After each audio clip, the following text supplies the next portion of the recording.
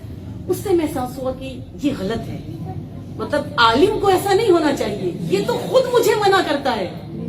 اس کی تو شخصیت ایسی ہے کہ اس کی شخصیت کہتی ہے کہ یہ اسوہ فاطمی پر عمل کرنے والا ہے. اس کی شخصیت کہہ رہی ہے کہ یہ خود علوی ہے, یہ حسینی ہے.